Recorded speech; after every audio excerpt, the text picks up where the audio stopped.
Good evening, sir. Sir, can you hear me?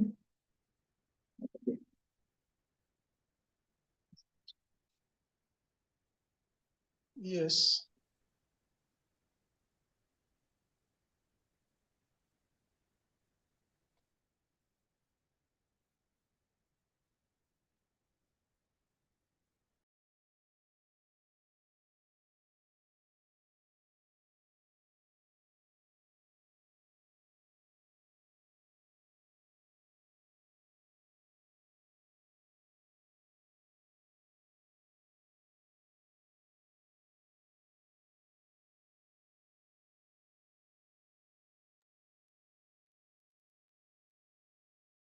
Good evening, everyone. Good evening. Can you hear from my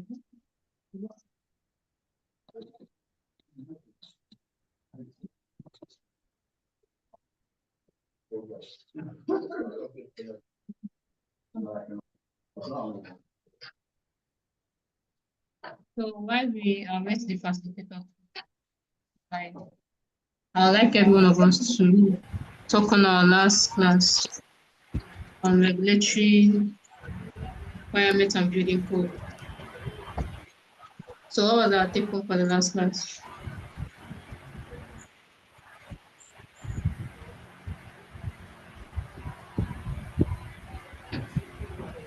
Okay. Good evening, everybody. Good evening, sir. Okay. My take home from the last class is that as professionals, we should bear in mind that we can guide most of what we do. And it's also important to find out what the regulatory requirements are concerning whatever task we want to embark upon so that we don't fall short of any law. Thank you. All right, thank you very much, sir. So who has that to take home for us?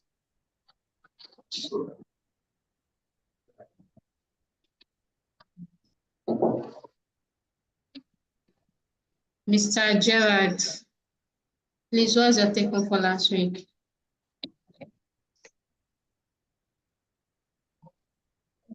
Please unmute your mic.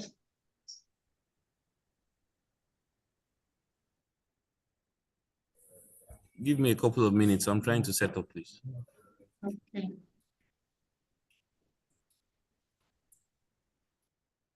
Mrs. Samara, are you with us?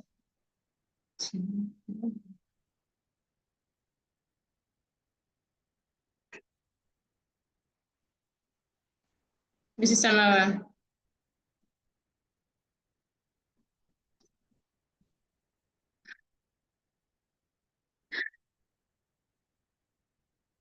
Okay, I'll have Mr. Solomon to give us his take home. All right. Sorry.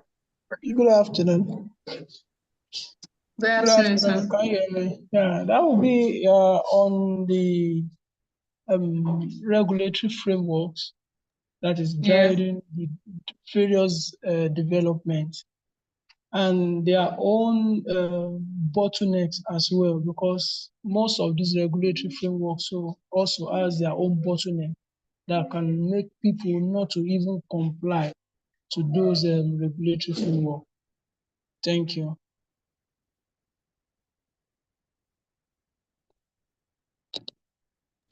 Thank you very much, Mr. Tony. So I think the facilitator is here now, so we take over the class. Good evening, Mr. Odrak. Yeah, good evening, Miracle. Good evening, everyone. Okay, sir. Um, okay.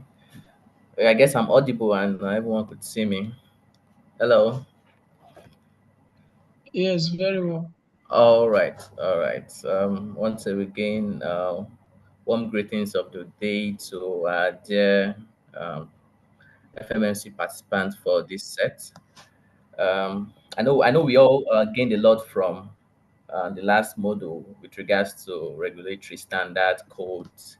Uh, Basically, the shortcuts, they are not shortcuts to regulatory standards, but it's always important that facilities managers, we have to do all due diligence with regards to having a comprehensive list of what our portfolio covers for us to be regulatory compliant. Yes, and things we need to offset weekly, monthly, quarterly, biannual, and even annually. Then, without any project innovation work that needs to be done, we know that we are in good shape with regards to the authorities. So, my name is Mr. Uduakudo, and it's going to be a productive class. It's going to be an interactive section. So it's more, to me, I see this class as a business class. So it goes beyond what is in the course module. It goes more to what we face on site, challenges. We discuss together, we provide solutions, and thereafter, should you have any more questions, you could always reach out to the facilitator or even reach out to Max-Migold. So that's very, very, very important because of it covers the whole uh, scenery. So we'll be having a comprehensive session on building life cycle management, and we'll be having a deep thought on building life cycle, what it entails. So I just want to just quickly put up my slide, then I would share this.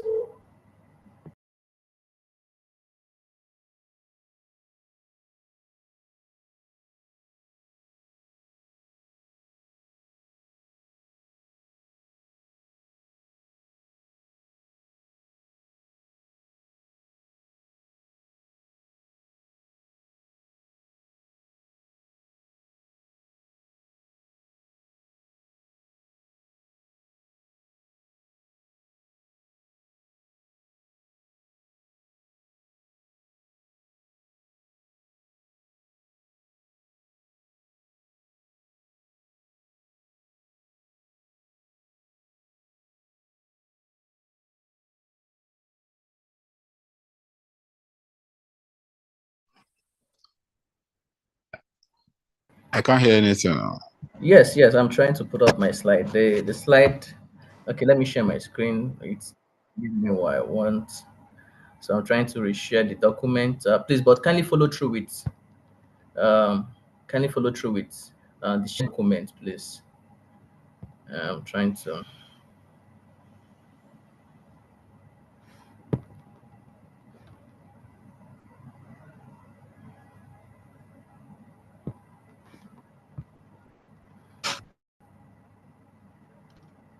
So hope you could see my slide, please.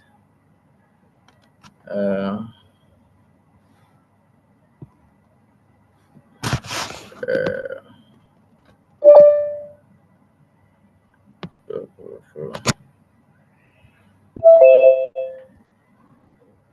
comment. Please, can you see the slide?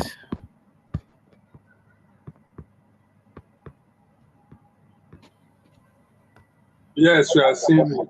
Okay, okay, yeah, because I wanted to having issues with the visual, So it's only accessible via um, via my web page. Lately I've been having issues with my network, so that's why I just had to. That's why I haven't had the delay. But please kindly follow through with your slides, please. Please kindly follow through. So we'll be discussing comprehensively on building life cycle management. So please, in course of this discussion, it's a discussion. Kindly just take note of your questions. We'll surely treat all questions. And should you have any cause for more discussion, we could always reach out after the class session. So we could always discuss further and see how we could always be more productive in our workplace. So building life cycle management, it's really um, an extensive course with regards to how we can manage our building. I know we are through with the fundamentals of facility management. We've seen that facility management goes beyond just the building. It's more of the integration of the building, that's the place, the process, um, technology, and even more importantly, how the three P's and one T it is the place, the process, uh, the structure of things, and even technology. So it's always important that as facilities managers, we tend to balance the three P's and one T's. And that's why this course module is very important. The building lifecycle management is an essential component facilities management that help to ensure the successful operations and maintenance of a building upon completion of a project. So for us to have an effective facility management strategy in place, we need to ensure that the projects are completed efficiently, on time, within budget, and even in a safe and compliant manner, which I know we've gotten thorough knowledge on that on the last class. So as a successful facilities manager, we would have the experience of planning, designing, building, commissioning, and even disposal. Yes, there's more to disposal. Um, as facilities managers, at times they would always say, okay, you need to be engineering inclined before you take up that role. But the narrative is changing because of we're going to the era that technology is advancing and people are building up their scope, people are building up their niche with regards to how well they could perform. So it's not always compulsory, you must be engineering inclined. You could always take up skills, take up training just like this, go for practical sessions, go to site visit, ask your technicians how things are being done, try to get the scope and specifications of data. That would always increase your efficiency on learning on the job fast and in an efficient manner. So it cuts across every aspect of managing stakeholders. It's not always easy managing stakeholders, especially when it comes to finances. Yes, we have all have budgets, and there's always reactive jobs on site or projects. And how do we pull out funds from stakeholders? It's just a basic knowledge of real-time experience. So how do we pull out funds from stakeholders? And also, how do we also manage the end users too? Because we need to also provide satisfactory user experience level, and all these things are things we'll be seeing in this course module. So we're having five basic module. The sixth one is just about a summary of all what we've gained in class. The first one is about introduction to building life cycle management. And we have the life cycle cost planning, which we'll be seeing the formula and calculations with regarding how to calculate the life cycle costing. We would also have a thorough knowledge on design and construction. Yes. We would also look at operations and maintenance management. How do we become equipped with operations? There's always a five skill. I always, to me, it's always natural for facilities managers to have this skill. It becomes natural when we implement those skills, and that makes our process seamless, and that makes our job easy. It's more like having a short form of we making sure that the job is always done. I call it the ABOTS, ABOTS. That's acrimony. That's A stands for we having administrative skill, which also comprises of financing or accounting skill. So the B stands for business. As facilities managers, our aim is to grow the business for us to generate revenue, right? So we must have that business skill. So when you take up a facility, you request for uh, the situation they are at that point, what is their challenges, and you need to understand what generates money for the company, what generates money for the end users, and you try to balance that scale together. At that point, you're thinking business wise because of you be incorporating budgeting, and that's very important. And so that we don't exceed, it's more like we having a budget so large, but we having reasons for us to defend such budget.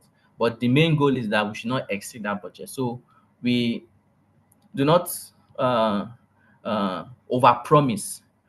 What we do is we under promise and make sure that our reasons are clearly stated. And what we do is that we over deliver. The O stands for operations because it's very important. Daily operations. How do we go by our daily operations as facilities managers?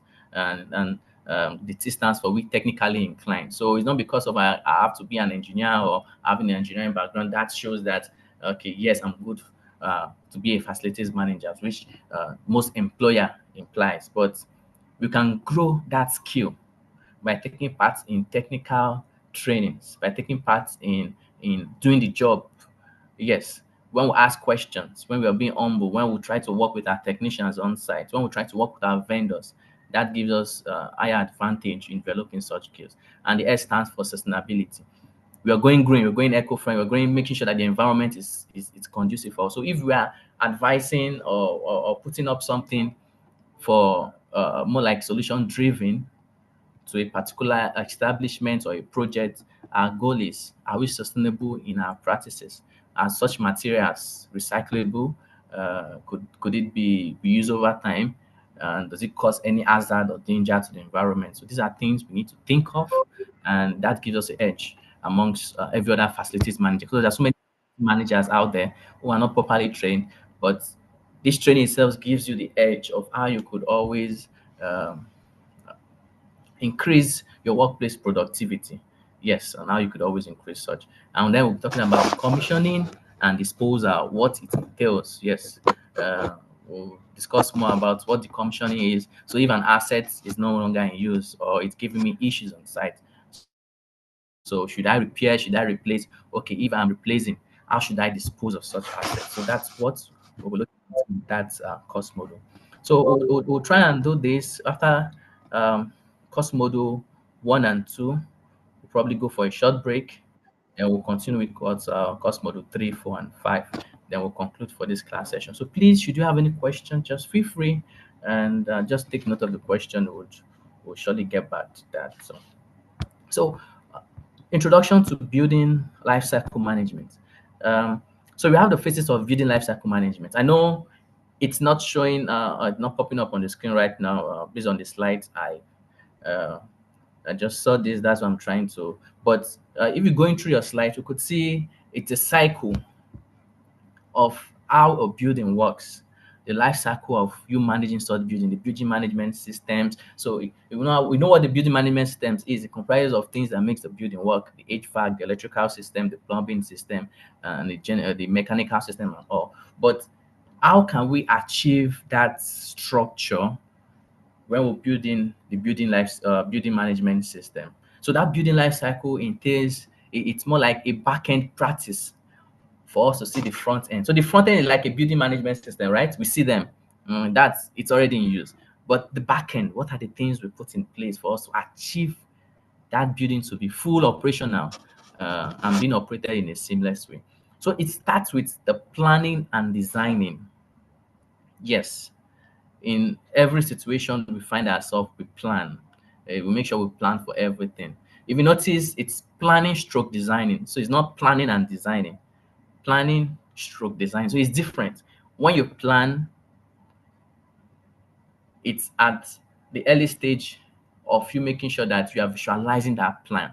And when you visualize that plan, that means you are directly designing such plan for it to be implemented on subsequent stages. So planning is more about project briefing. Yes.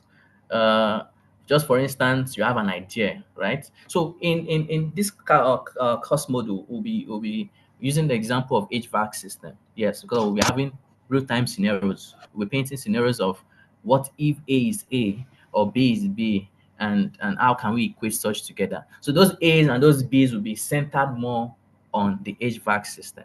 And I think that's more critical in most building management system in our facility. So for instance, now you need to achieve a cooling of a particular space, and you feel probably space A isn't cooling too well, or they are trying to develop such space. At that point, you are trying to find a solution uh,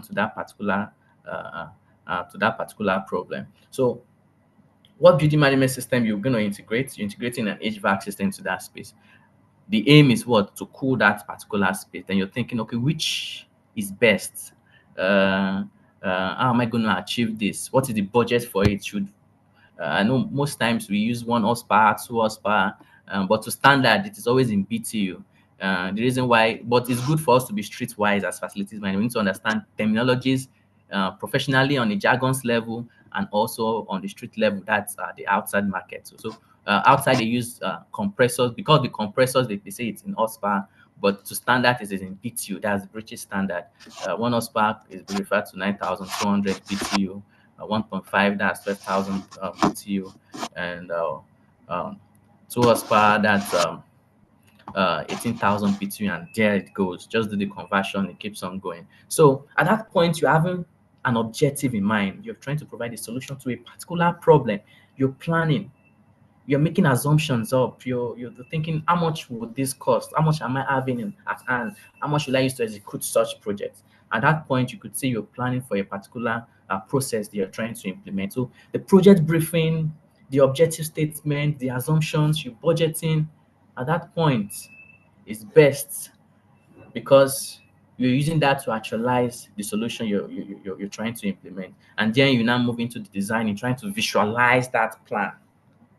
Visualizing it comes with a lot of a workload, because most times you could always see people that they say, I know what I'm doing, especially most projects or property owners. It comes more from the stakeholders. They believe they know what they want and they know what they are doing. As facilities managers, we cannot be expert of all. We learn each day, but we cannot be jack of all trade. We could specialize in a particular process, but we cannot be jack of all trade. But we try to make sure that we gather up ideas for us to implement our processes, right? So it's always advisable for you to bring in consultants at that designing stage.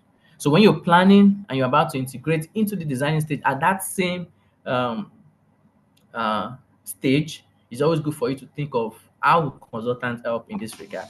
It could be small projects, could be a big project, probably a greenhouse, a greenfield project or a brownfield project, but it's logical for you to advise for you to bring in a consultant to make the job easy. So, for instance, now research has shown and even experience has shown that uh, uh, operational costs when a job is wrongly done is almost like 50 to 70% of the original cost, which is the fixed cost to complete that project. So if I'm purchasing a probably a one house that's 9,000, 2,000 bits, 9,200 BTU AC to cool a particular space, for instance, and I the calculation was not done right. I feel it's just a small cube that doesn't need much cooling. Little one could circulate around and all that, and eventually such AC is purchased, right? And you're purchasing, for instance, could be like probably 350,000 naira in naira, and installation could be probably just 20 to 25,000, and the AC is being installed.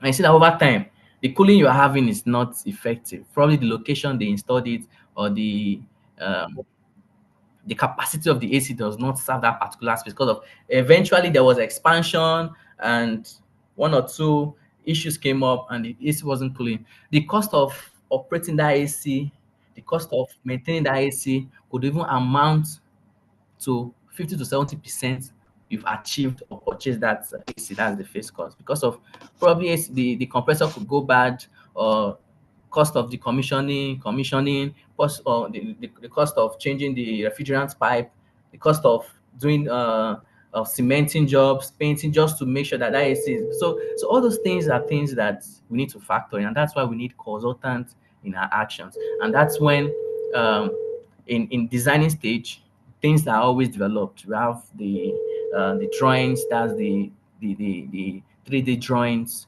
We have the developer drawings, the structural drawings, the work method statement, the licenses for approval, and most importantly, too, it's always key for us to see that at this stage of designing, we get everything right. Because at that time, you've invited the vendor to site, right? All inspections are there, and you're trying to negotiate on the commercial and also the technical to get everything right. So it's always best for us to make sure that we get the planning and designing stage right from the onset, so that that project will be more effective during construction and thereafter. So from the planning and designing stage, then we'll go over to the construction stage, right? At this construction stage, a lot is involved. Yes, a lot is involved. We have to integrate the project management system. We have to integrate the change management system, the safety management system. Even finances are always in there. Procurement, quality assurance, quality checks, even human capitalist or human resources, because we'll be dealing with humans, we'll be dealing with equipment. So all these things are things that's more effective for us to be more practical. So it's always good for us to consider all this during the building management life system, building life system management. It's always good for us to consider such. So imagine the planning, the designing, the construction, right? The construction is up. From the construction, the project has yet to be fulfilled in the sense that it is yet to be completed. But what is remaining is just a little minor stuff, like some things going bad over time, but they have to continue the project. So all those change will be recorded. Yes. So if they're saying that, okay, we are about to change this HVAC system, probably from a wall-mounted split unit to a centralized chiller or cooling system, this needs to be documented, and this needs to be approved to, which we'll be looking at later, by the stakeholders, and to make sure that such align with the original objective too. Thereafter, the project is done, right? We'll go over to the testing and commissioning. And testing is different from commissioning. Most times people will always say testing and commission, but I also put a stroke there so that you will understand what testing is. Testing is just to check for functionality. That's what testing is. Yeah, is to check for functionality. It's just like we installing a AC, and we're about to check if that AC is effective for use. There's always a circuit breaker, right? Which the power is always looked from. For instance, now I have to tell my technician, or as a facility manager, you're equipped for that. You go there with your multimeter, and you have to check the voltage at that particular time. Is the voltage okay? I know a single phase we have the 200, right? Or the 220, 200 to 220 volts, and the three phase we have the 400 volts. So at that point, right, when we test and we see that the voltage is fine, and we document that record. Yes, that's what testing is. You test and document that record. You're only trying to gather up data, and that's what testing is about. Trying to gather out data to meet the specification for that system to actually work. But commissioning is now you implementing that process and see if it really serves the purpose. So you turn on the AC, and you see that the AC after some time is not cooling too well.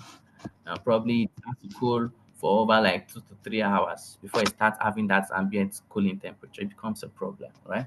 So it's always good for us to make sure that we test and we commission. It's a different process on its own, but it works together because of whatever data you use for testing is what you would always use to actualize that commissioning process. And you validate that process, you make sure that it confirms the process and it's user satisfactory at that point in time.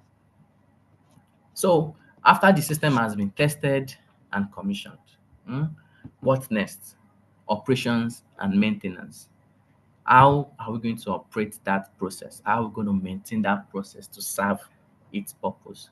It's always good for us to keep in mind some basic requirements for us to operate and maintain a process. As facilities managers, it's one thing that keeps us distinct in our profession is documentation. If you're good with documentation, you're good with our process management, believe me, you would enjoy your work, because there'll be evidences to show that issues that came up have been documented, it has been highlighted, and decision has been made on it, right? And that's what makes us different. Those documentation in place are what makes us different. So what are the documents for us to perfectly operate and maintain our sites? One is for us to have the PPM schedule. Our PPM schedule is very, very important, guys. Our PPM is always key on site. We should have our standard operating procedure. That's the SOP. We should have the service level agreement. We should have a deferred maintenance report. Then we'll be looking what deferred maintenance report is as regards to corrective maintenance. We'll also be looking at the energy management sheet. I know most of our sites, we have the energy management sheet, which we have to record daily. At times, it's always advised to even record every 12 hours so that you could see the consumption at peak and off-peak hours. It's always good for us to have our daily, our weekly, and monthly reports. Please, it's always good for us to always have our vendors registration form during operation because of funds will be sent.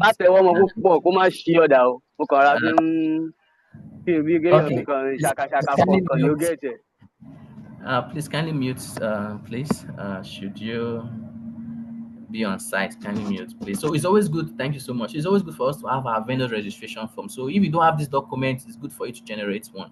After the class, it's always my ritual or tradition to always share process documents with the class because of we grow by building others, and we always. There's one of my boss. He says that. Do you know why I employed you? I employed you because of I employ people who are better than me. So it's always good for us to always improve our community, our network, so that when we reason together, we can always achieve something good. So that's what operation and maintenance is all about. How we seamlessly operate the site and maintain it to perfection and to avoid escalation for us to always Sorry, please, Yes, can we please. miss the person in the background? He's distracting us. It's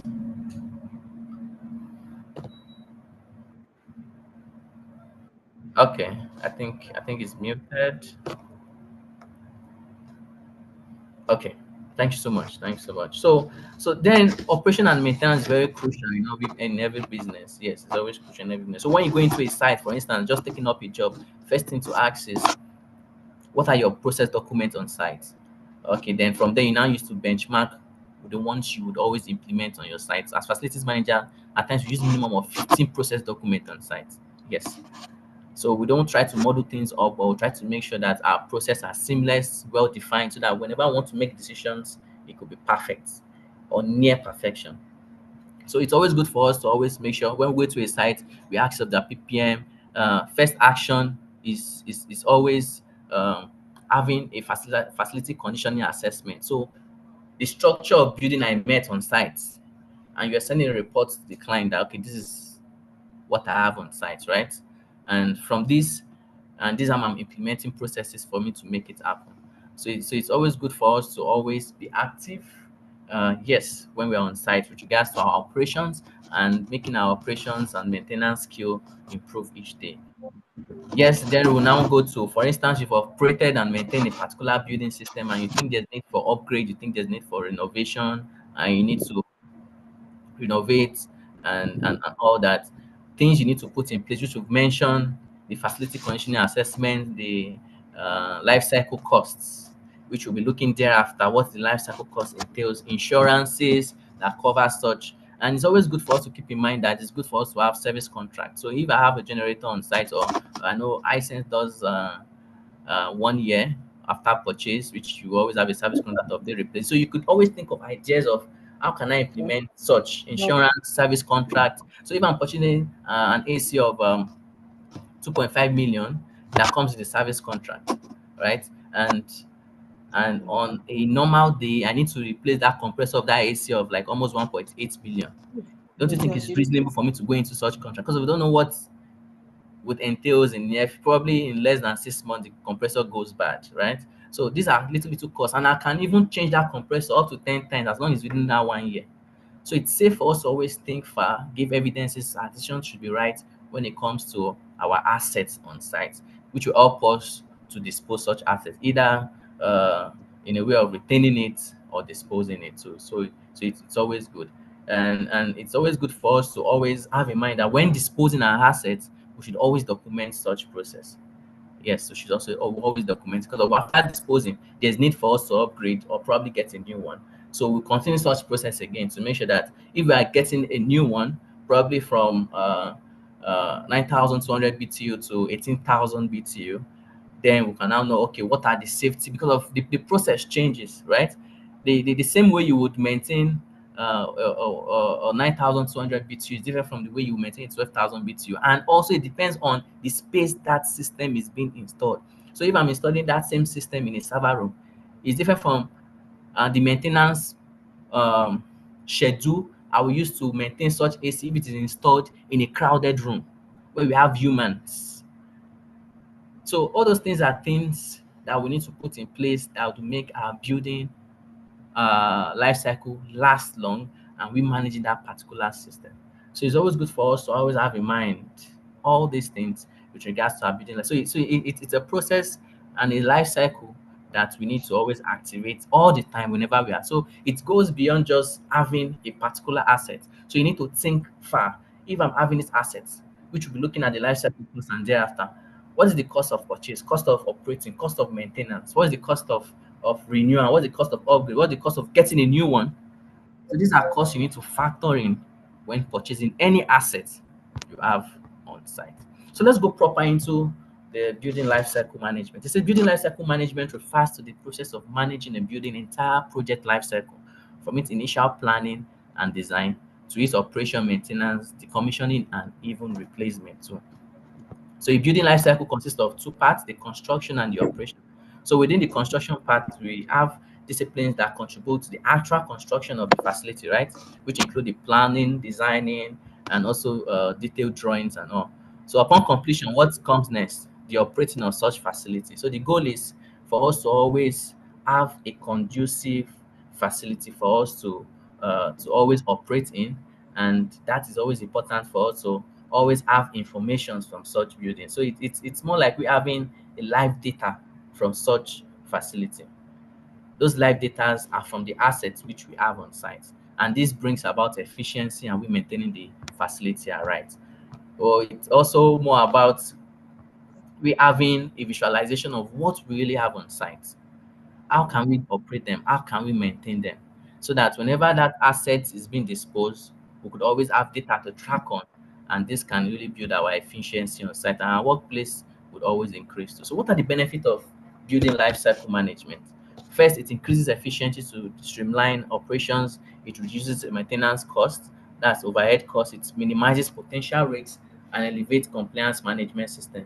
It is data driven to make decisions. Yes, you would always generate data from your building life cycle management. You always generate data from your diesel daily sheet, right? When you record stock of the opening stock, the closing stock, consumption per day, and when you also take record of your either the maximum demand meter or the non-maximum, and you take readings of how consumption are being used. So you make those decisions. Then it's good to always take them daily so that should there be issues in a particular time, you could always say, there was a spike 2 or 3 days ago, what could be the cause? And if so, all those things are things you need to make decisions from your building management processes, which makes it a life cycle management. This also improves asset utilization for building performance optimization and lifespan expansion. So in a summary, every handover of information during a project is where waste occurs, work happens, and data are always lost. At times you go into a site and you ask them, okay, what document do you have on site? They say they don't have any. Oh.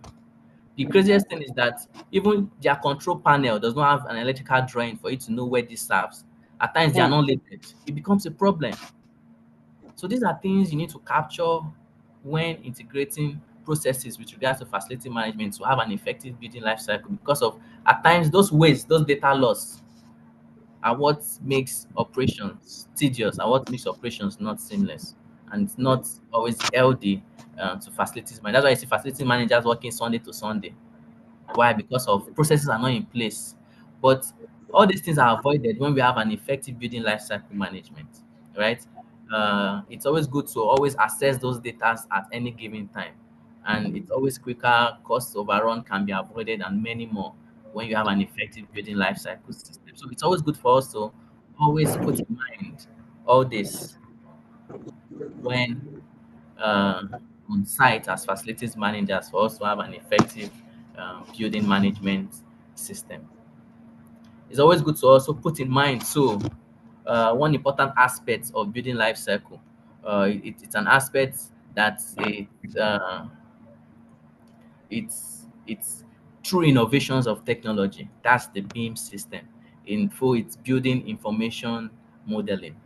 I know we've probably heard of beam, and that's part of the narrative that Max-Migold is driving at, which Mr. Paul Rebami, one of his long-term goal, which for us, because of most important thing is that people are not used to BIM. It's only some specialized people that have gone for training, but we are trying to localize this training, which is going to be an handful of we having a separate module or a separate training system with regards to we understanding BIM, which we could always say, yes, I know BIM. I could draft a BIM. I could work with cloud with BIM and many more.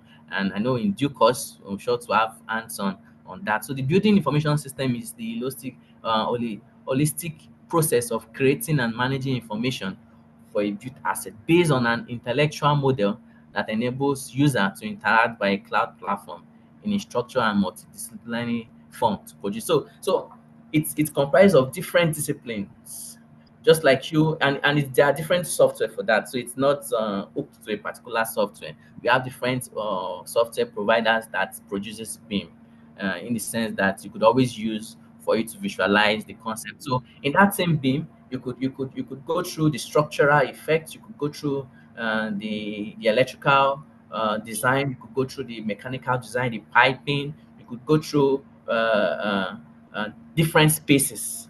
So it's a multidisciplinary form of which collective professionals like architects, surveyors, engineers, different contractors, builders, they come together to interpret such drawings. So, and that's why BIM is always effective in our management system, and it has a wide range of benefits.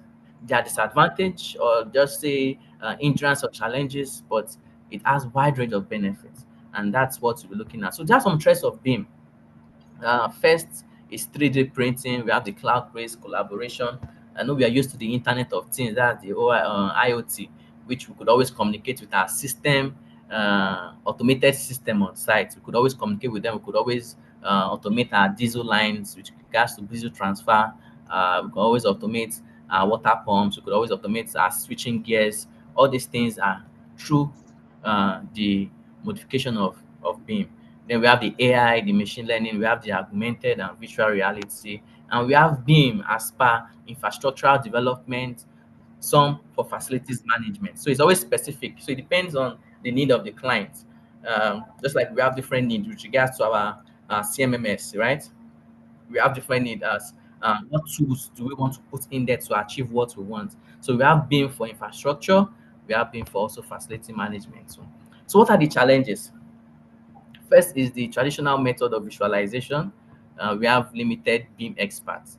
So if we are to make a head count of BIM experts, probably in Lagos alone, we could say that they are limited because of it's a tool that you hardly see around, especially from only from international countries which have to go through. So, but we are trying to localize that system in which it's going to be more uh, convenient and usable by locals, and we could always have skilled people there. But for now, these are the challenges we have. The cost of we integrating this BIM into the whole system is much, it's huge. Imagine a little thing as asset register, and you want to get the assets of description of mostly, like for instance, of a 250 space in an estate. It's a problem. So imagine now integrating the design work of we having a BIM system so in that particular. So it's a bit time consuming and a bit hard to visualize that in a short period of time. And it's always based on cost on client demand, and those client demand are always limited. It's reduced based on the size of the project. So you won't be running a project of, for instance, just probably 10 million, and for you to have a BIM system in place, you're having 15 million for you to really achieve a standard BIM system. It's not realistic. So those are part of the challenges we have with regards to having a uh, BIM on site. So we are up to module 2, which is the life cycle costs and planning. I would advise, please, let's just take a 5 minute break. I know we're supposed to do course one and two, but let's just take a 5 minute break and we'll be back. Then we'll continue with module two, that is the life cycle costing and planning. And before we start that, we'll go back to that business concept of life cycle planning. We'll just discuss that briefly. Then we'll now start module two, life cycle cost and planning, please.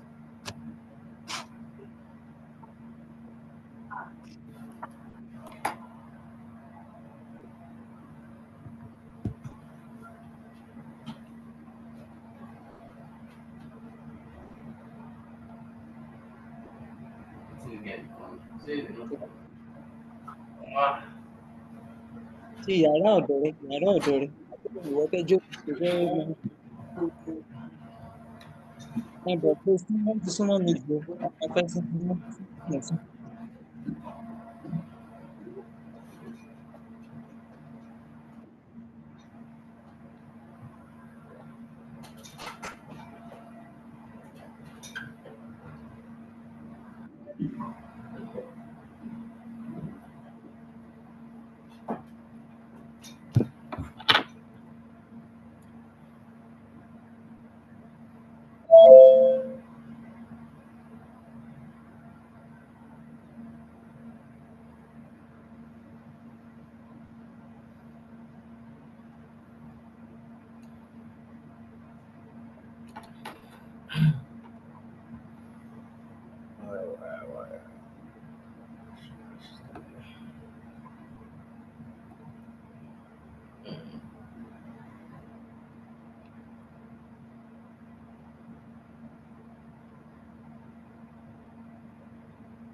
Okay, so I'm back.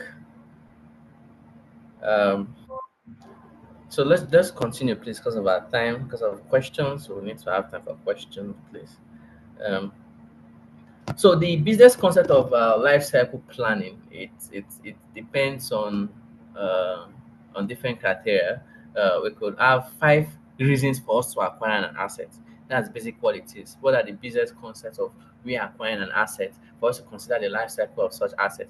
It could be the products reasons that the products, for instance, probably in production or with regards to we um, having a product out to meet the needs of the end users. And that deals more with design, with production, with marketing, with customers' feedback to in that particular system. So if I'm to generate a product, for instance, or produce one, and my concept is about how can I meet the needs of the end users, right? If you think of that design framework that would suit its purpose, you should think of the production process. You should think of the marketing strategy.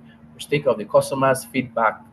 It's always good for us to always have a process document on customers' feedback, on client feedback, and also on probably end users' feedback. So on our services that we offer to them. We could always also acquire as per the asset lifecycle management. That is processes in place for us to acquire that asset, to operate that asset, to maintain that asset, and also to dispose the asset to. So if you're going to acquire an asset, for instance, and which you made an example of AC system, the unit could be the split unit, the wall-mounted split unit, or a centralized system. You should think of if I'm to acquire this asset, what's the fixed cost or probably the initial cost of that asset, right? You think of the operating cost of me getting a vendor on site to always come to service the assets. That's the AC, probably quarterly. There are some that requires monthly. That's depending on the usage, depending on the space, and also it depends on the environment in which that AC is being used. Then you should also factor in the cost for maintenance, right? Probably you want to change compressor, you want to change the probably the evaporator is bad, or you want to change probably the fan unit too, or the blower. So these are things you need to put in place, and probably some that you need to always replace the filter all the time. These are operational costs. So all these things I need to capture in there. If you want to dispose the asset, so all these things are what you capture in as facilities manager. You shouldn't just get an asset just because you want to get them. You should think of the life cycle of that asset. And we should also think of projects. So with regards to, I know some of us could be project managers on our site. I've gone through the project courses, and we've seen how project works. It works from the initial stage, which could be the planning, the collection of ideas for you to achieve what you want. Then you go into the product, the planning stage. After the planning stage, the execution stage, the monitoring stage, where you need to evaluate and also check such project that is in progress, to check for milestone. Then you need to close the project. So you need to capture in each of these costs with regards to business wise. So, and what of customer cycle management as per business concept? You need to also understand client relationship is very key. Purchasing awareness, retention, and de-escalation. Customer, they say, is always right, but it's always good for us to share evidences with customers why our services are different from other vendors or other service providers, or the way our policy has been stated. So we need to build that relationship with them. Just like we build a relationship with our vendors, we need to also build relationship too with our customers. And we need to also be aware of purchase awareness. So if I'm to purchase a particular asset, right, you need to always notify stakeholders in question. You need to always notify management head in question. You need to also notify those that the end users too, that this particular asset needs to be purchased, probably for your comfort, probably for also to grow revenue, depending on the choice of assets. And you need to always retain that trust with them. And you need to always make sure that you de-escalate. In most sites, there's always escalations, but most important thing is for us to always have a culture that de-escalates quick. So if there's an escalation of probably a subscriber who feels that the service he paid for is not being rendered 100%, how do we de-escalate such situations? So these are things we need to plan in place. So if you are having an asset on site, and you need to always think of control measures, you need to always think of strategies to always make sure that asset is always up and running to serve its intended purpose. And that's where the business concept comes in. So it's not about just having an asset, but thinking in a broad form. Then you also have to have change lifecycle management. So in every change, communication is key. Communication is one of the competencies with regards to we improving our skill as facilities managers. So communication is very key. It's a clause that makes us more effective as facilities managers.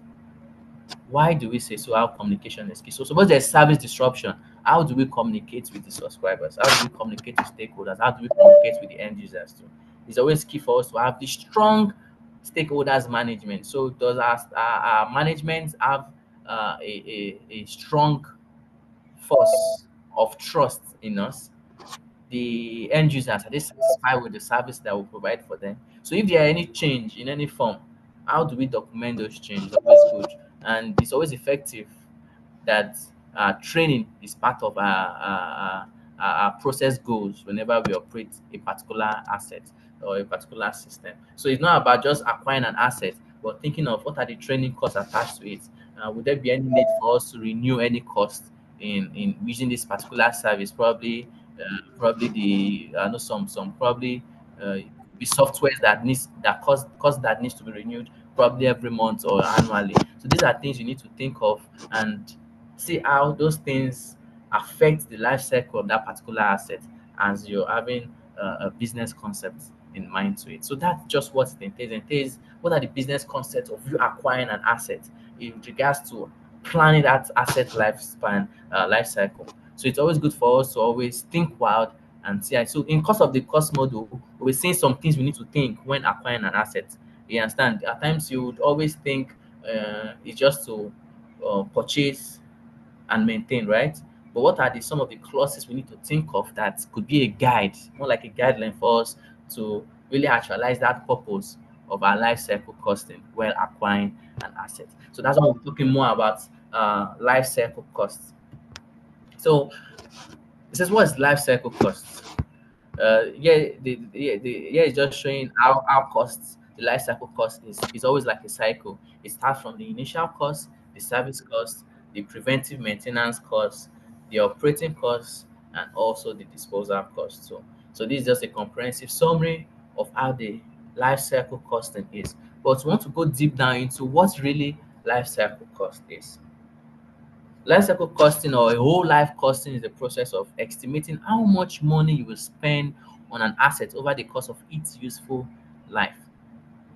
So the whole life costing covers an asset cost from the time you purchase it to the time you get rid of it. So it's more of not just purchasing an asset, but the cost of you running that running that asset in a useful way to its useful lifespan.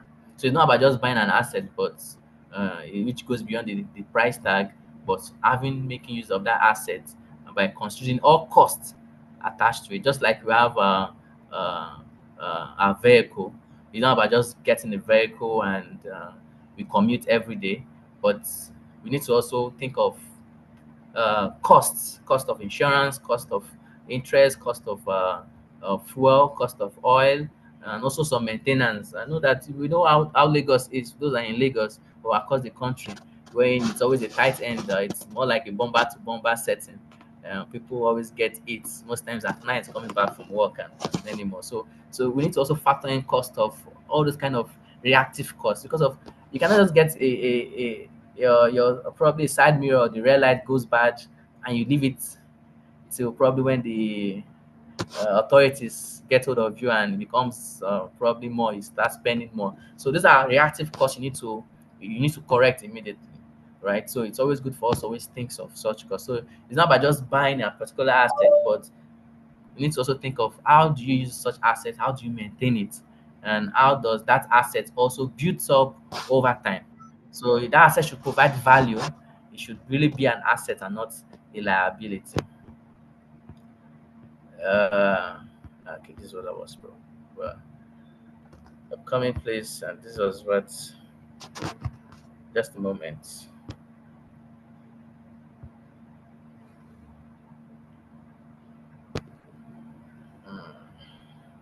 Please, just a moment. Let me just try and reshare the slides.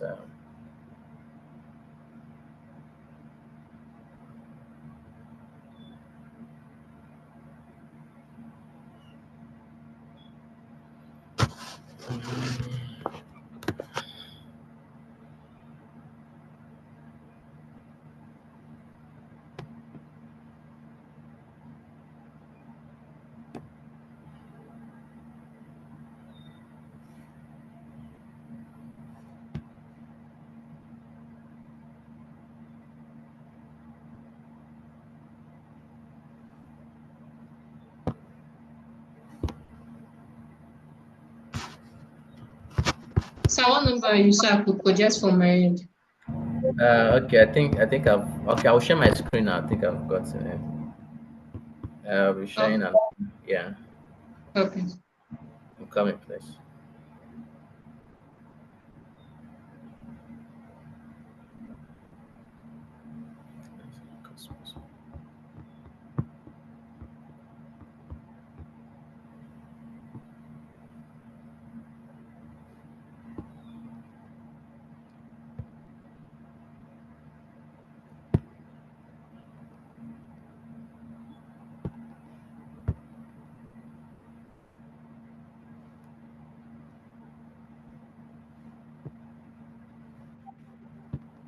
Okay, please can you confirm you could see my slide, please?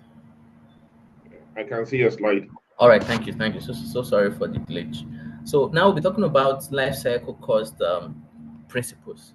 So what are the principles we need to take in mind? We need to recognize that facility development project begins at the pre-planning stage and is completed when the asset is sold or the site returns to its original condition. We should also examine that the full cost of each project component across the life of the project rather than choosing the cheapest option. Most times, we go for cheapest option. We probably have an invoice minimum of two or three to submit, and for it to be tendered and to check for technical and some commercial factors. Then it's always the cheapest people go for. But it's always good for us to not all projects you need to go for the cheapest. Some could be the most expensive ones, but it comes with a clause. It comes with a project contract. Uh, so at times we're always booked at the point uh, of defending such approval. So reason should be stated why such approval is made for us to go to the most expensive one. So it's always good for always to have in mind that we shouldn't just choose the cheapest options. And this may mean the higher initial cost but lead to reduced ongoing operational maintenance and disposal costs, lower net total ownership costs. So here just explain the fact that which I explained earlier. So the cost of you running a project could be minimal at the initial stage, but if not done right, it could be probably a markup of 50 to 70% over time when operating and maintaining such assets or such projects. When you need to call in another vendor to try and repair, replace, and also try to modify that same project you spent millions on, and you end up doing times probably two or three of the initial cost. So it's always good for us to not just choose the cheapest cost. We should make sure that we choose the most effective ones and efficient ones. So we should always consider the economic and financial costs associated with construction, procuring, and operating a facility at the level it was initially planned, and to achieve an overall effective asset management strategy. So at times we deal with budget. Most times we deal with either the OPEX or the CAPEX for the service here. So at times we could always, for instance, we could always have fluctuation of fuel costs. We had that some few months ago. I think some facilities are still trying to kick up from such losses and inflation going up and down. So, but it's always good for us to stick to the initial plan, and that's why when doing budgeting at the initial stage, I always advise fellow professionals too when doing budgeting. So, for instance, now if the cost of an 18-watt LED bulb is probably 4,500 naira, probably the surface of the POP, it's always good for always to always do a markup of 50% for such item. There's some items that you do 100%. So there's always a column for you to give assumptions and reasons for your budget. So you clearly explain reasons for such acts, and you're able to defend such. And the goal is to let them understand that yes, such budget are there, but the main function and idea you're putting in is for you to make sure you don't exceed or even get to that particular state of budget. So it's always good for us to always stick to the original uh, plan, the initial plan of the earlier approved budgets or assets that needs to be purchased or procured over time. And that should also stick to big budgeting or estimating the cost for operating such, for procuring items to build up such projects, and also during the construction stage and all too. So it's more of we having that experience to know how to interact with the stakeholders. We should know what cheers them up. We should know how to win their hearts. These are just soft skills we need to practice, we need to develop as facilities managers for us to get things done. Because financials is always one thing that makes facility managers worry. But when you let them know your point, your stance, then they would see how they can always approach such. So, for instance, now you need to get some things done. This is like a step, a platform that you could always go through. You let them know the issue, what's the root cause of that issue, what is the consequences of that issue, what is the solution for that issue, what is the preventive method. You could see the hierarchy in which you're going to for you to really explain your points, why you need that fund to get that job done. Then you now let them know the benefits if they should undertake that job. Believe me, when you go through that hierarchy of solution, I won't say hierarchy of control because that one has its own way. Hierarchy of solution. Believe me, you will always get financial support from stakeholders, and you can always manage your budget effectively. So during operations, during maintenance. So during operations, and you're maintaining such assets, you don't just throw scraps away. You don't call them. I can't call them as scrap. You don't just throw those assets away. There are some bulbs, LED bulbs, that the only thing that is bad there is only the choke. Some could only be the light bulb. So instead of you getting a complete set, imagine just you spending just 700 for choke, just for it to make that light more effective. So these are practices you need to put in place to manage your budget. And in case you feel you are overshooting your budget and you needed funds from the management for them to release those funds you've requested or budgeted from the onset, these are the ways you could always do them. You let them know the issue, let them know the root cause, let them know the consequences, let them know the preventive measures you've put in place, let them know this is the solution, these are options, options A, options B, options C, and also lastly, let them know the benefits of the implementing them. Then you can have this holistic view from the life cycle cost as per how you know that you manage the asset, not just purchasing them, but subsequent and also continuous process for it to achieve it. So how do you develop a life cycle cost planning? First, need to understand the concept and definition of what you intend to do, the design and development of that particular invention, the manufacturing and installation, which could capture whether some production costs, and for you to install them, it could also cover some logistics. It covers a lot of things as per that asset. So you have also have the maintenance of that particular process you're trying to implement. Support series. So at times you could have just like I made mention of iSense, I know some people have service contracts with some generator service providers like probably Mikano, GMG, Jubali Bros, and so on. Why? Because of they feel that it's not about just owning an asset, but they need to continually use that asset to serve its purpose. So when you don't have this in place, that's why you see some generators, for instance, in just like 1,000 hours, it's already looking like a 7,000 hours used generator. Why? Because of it's looking so dirty, tattered, and not maintained. So these are the things you need to consider for it to, so that when you want to dispose or retire that asset, you can be able to have a useful um, levy on that asset, in the sense that you could even dispose it. So instance, you've got that asset for probably 7 million, for instance, and you've used it for a period of 5 to 7 years, right? And the current value of that asset is like maybe 15 million. There's possibility that you can even sell that asset as at 5 million or even 10 million, depending on how you manage that asset. So it's always good for us to always make sure that we consider all this. It's very important because if we don't achieve right from the planning stage of we owning that asset, it becomes hard for us to retire such asset because we won't dispose it at a zero cost. It becomes useless, and which is not good. So it's always good for us to always have this in mind when developing a life cycle cost plan. If I want to achieve a set aim, I want to make sure that I have everything in place. I need to purchase an asset. What do I need to do? I need to think of a concept of the definition of what are my true intentions. What do I really want to procure? Most times, where people get wrong is that they don't know what they want. People don't know what they want, and it's not good of facilities manager that they don't know what they want. They just see that, okay, I need to get probably a mobile AC. Okay, you need a mobile AC. What's the BTU? Okay, should you want to place it in the terms of horsepower? What's the horsepower? Okay, the horsepower. So what is it the inverter or non-inverter? What brand? What is the power rating? So these are things that keeps facility managers different. I want to send a request to a stakeholder who does not know FM jargons. I'm saying FM jargon because of I'm putting terminologies, I'm putting specifications in my request. Specification that shows that I know what I am doing. But they can confirm, yes, he knows or she knows what he or she is doing, but they don't see any error for they to disqualify that request because of he is specifying to the exact asset he wants to get. So these are things we need to put in place when having an asset on site, especially when requesting an asset, because of financial, like I said, is very key and it can delay the process.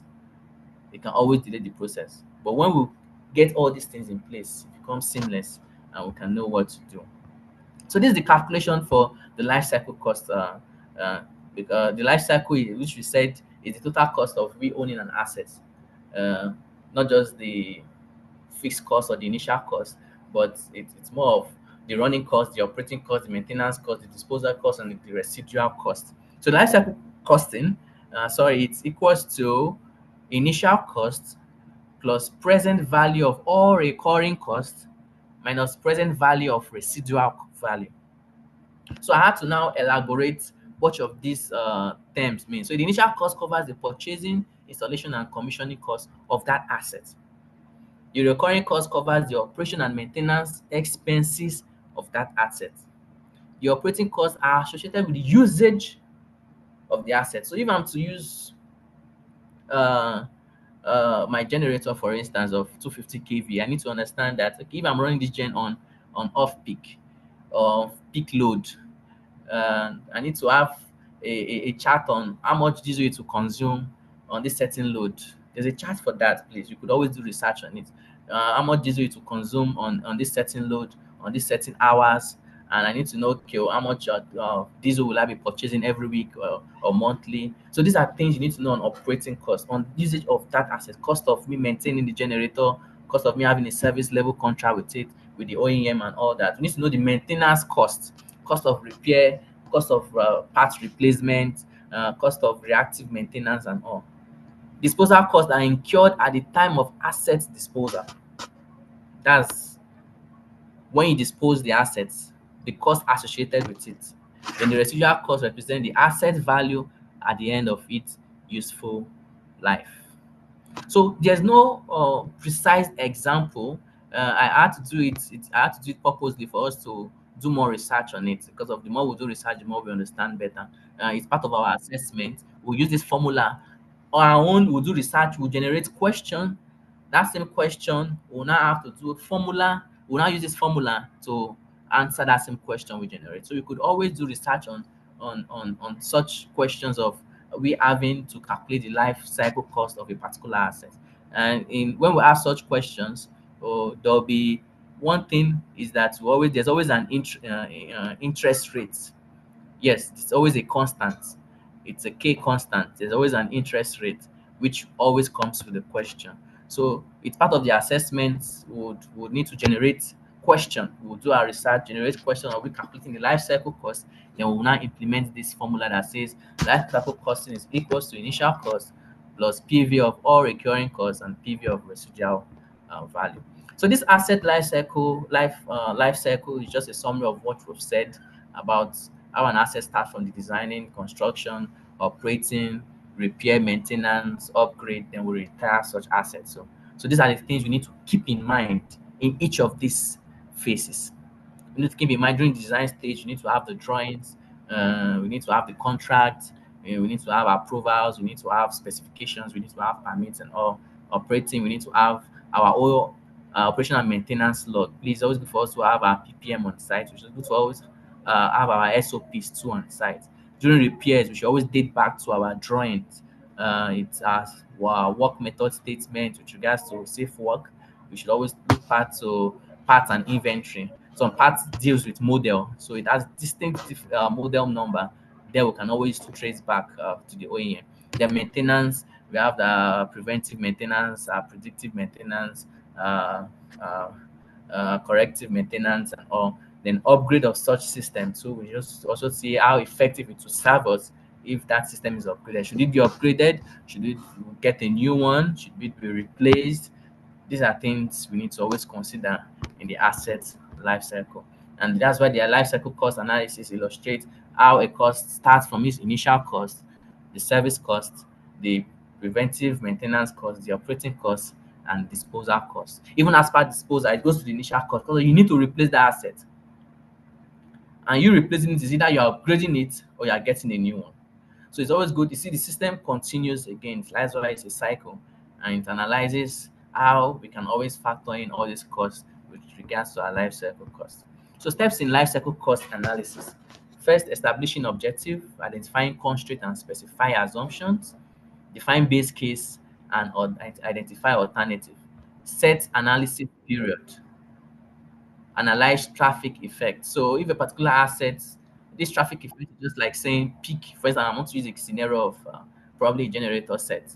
So you know a generator is always used peak and off peak period. That means there's a time that its load will be 75% load, at times to be 25% load. That's the peak and off peak period, right? So you need to analyze this period of time and see how you can acquire data for you to really do your life cycle cost. So you know that you're spending more at night or you're spending more on day. So these are things you need to always consider while doing the analysis. You need to also evaluate risks associated with it. You need to compare net benefits and rank alternative. We need to also make recommendations.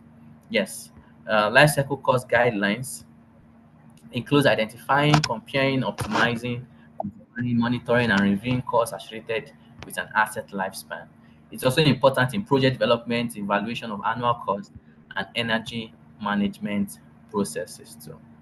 So it's always good for us to always have deep knowledge of our asset lifecycle costs. It helps our day-to-day operations. Believe me, it helps our day-to-day operations. It helps us in terms of inflation, in terms of financial risks, and also for us to have a strategic lifespan of an asset too. It also regularly monitors costs and for performance to ensure estimates. So, what are the benefits of life cycle costing? Comprehensive cost evaluation, good investment decision-making initiative, risk mitigation, cost optimization, environmental impact and sustainability focus, asset management improvement, long-term saving, and cost efficiency too. So it saves us costs.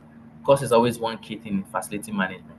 It saves us costs and also risk attached to it too. So if we are operating a system and we are managing an asset and we are maintaining such assets, well, it saves us costs. It totally saves us costs. So what's the risk of life cycle costing?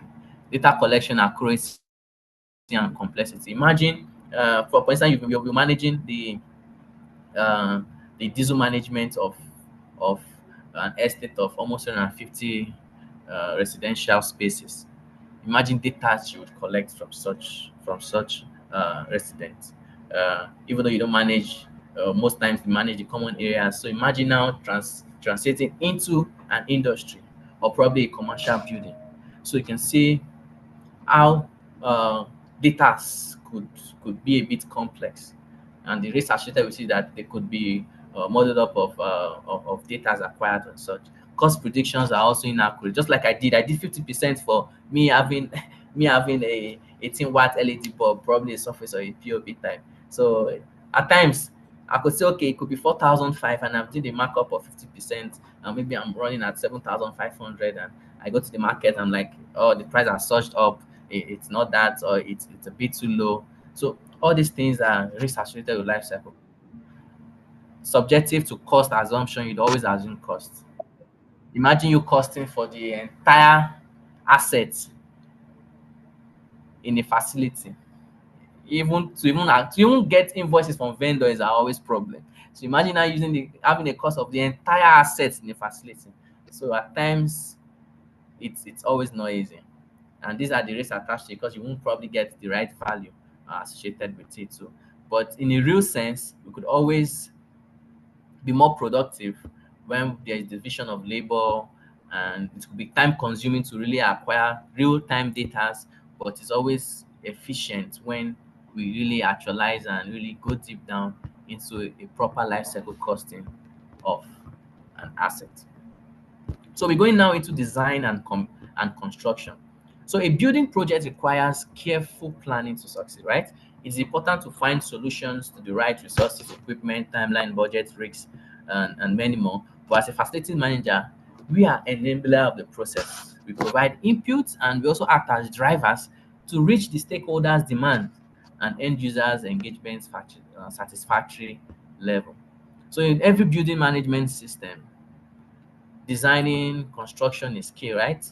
Because of it enhances workplace productivity as facilities managers to really meet the needs of stakeholders and even meet the needs of end users too. So, what are some FM roles during the designing stage? We'll just pick some. First is that it monitors commissioning team.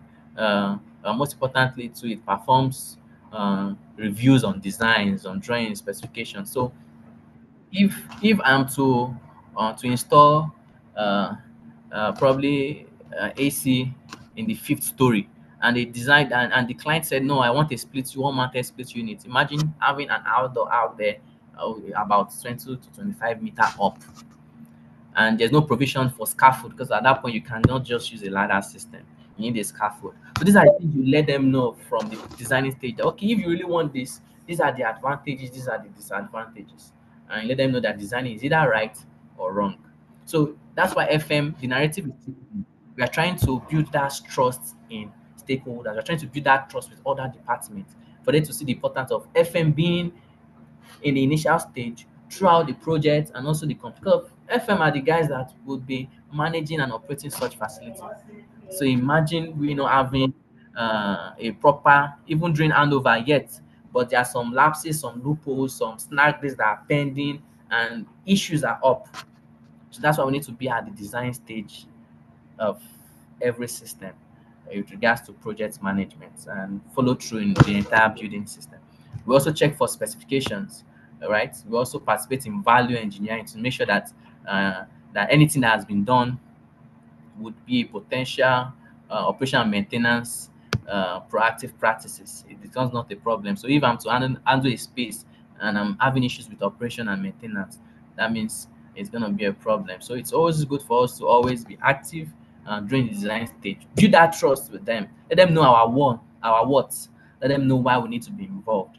We need to do it humbly. We need to be polite. We need to let them know reasons why we should be there. And that is why when we give reasons, when we have that stage of submitting reasons for proposals, business cases with regards to why we should be involved in building projects and having a comprehensive view of management systems or with regards to building, then we can be resolved to always put more impact and not just provide input but also drive the system after the project has been completed. What of during the construction stage? They also perform site visit inspections to observe system construction and installations. We ask questions. We work with the main contractor. At times, they see FM as people that want to come and collect their work. At times, you go into a new space and you are meeting uh, fellow FM who are not trained and they feel that no, you want to come and collect my work too. And because you're implementing standard, you're implementing procedures to make the business and the process seamless. And they feel like no, why will I be recording these data every day? It's tedious. I cannot do that. And why don't you trust me and all that? But you need to let them know reasons, decision making, consumption of the generator, able to know when total hours of light from the national grid and total number of hours from the generator. You need to record the running hours. So you need to let them know standards. Let them know that these are the reasons why I'm implementing this process. When we let them know, then they could become ease and they could always work with us amicably. We should also review change order. So if you are working on a project and there's change, they want to change from a 9,200 BTU to 18,000 BTU AC HVAC system, then we should record that change. We should also think, this change, will it have impact on maintainability, or it will become an issue if we are to maintain that system? And does it also meet the initial need of the client? Does the objective also portray that it's what is intended? So these are things we need to confirm during the construction stage, and it goes on and on. And also, even after post-construction too, it's good that we have a service level agreement. That's after the construction has been done. As facilities managers, if it's not existing, we should have a service level agreement. We should have SOPs on site. We should have warranty of some critical assets that needs attention. Asset that's probably an HVAC system in the server room, and imagine inside the server room there's no fire suppression system, no FM200 or a foam system. So these are things that we need to make sure that are in place. We need to make sure warranty are in place. We need to make sure or insurances are in place. We need to make sure that manuals are in place to follow standard. Training manuals are in place. We need to also make sure that operation and maintenance is key in that building management system. So these are some of FM startup information. We have list of vendor use. It's good to always have a list of vendor use. Create a contract with them where you need to put in their details, their locations, either their CAC registered certificates, and many more, so that it will be documented and you could always trace them at no time. We should have copies of utility bills, financial data, organization charts, information, several levels, agreement, maintenance record. So when you go into a new site, that startup, you're just starting that process. You need to ask for some key documents. Then you now know where you are and where you're going to, and where you can improve that process as you engage more in the field. And that's just it. So uh, just like I said, I'll share you some of these documents for you to see real-time experience. They are from my own site, so you keep information confidential as per. Because I have to start deleting, you could probably not really understand what it entails. But it's just for you to have a comprehensive view of how those documents looks like. You improve them to your own site, please. Have them on your site. My site is different from your own site, so you add in more columns, add in more rows. Most times it's not always easy with FM technology because of probably the cost or with time management system and all. But for now, most documents are in probably in SharePoint, and these SharePoints are probably in Microsoft format too. And also, it's always good for you to always manage this document to your own site, so that it'll be easy for you to extract data. You can always date back to data, and you can always improve your processes too. So we'll be talking more about operation and maintenance. Our operation and maintenance procedures ensures that employees and management are managing and maintaining facilities to the best of their ability. There's supposed to be this form of relationship with employees and management when it comes to operation and maintenance. It's very, very key. So if I'm to make a renewal of my generator system, and and the employer is like, no, it's too expensive, let's go back to the roadside guys for them to always come and manage it. Then we use up to like the local guys, for like 4 to 5 different guys to always maintain the generator system. Then you just know that that generator is bound to zoom. It becomes a problem over time because you won't really the right hands are not on it. You understand? But it's always good for you to always know how to maintain your building management systems. Why? Because it's documented, and in terms of financial. For instance, now I want to change the battery of my generator, right? And the company at that time don't have the budget for that. It could be just less than maybe probably 120,000. You understand? But based on I have a contract with a generator OEM, they could always change it and wait for like 2 to 3 weeks, right? So these are part of the benefits you have when having a standard operating and maintenance procedures on site, which will always generate to a manual too. So why are operations and maintenance procedures important?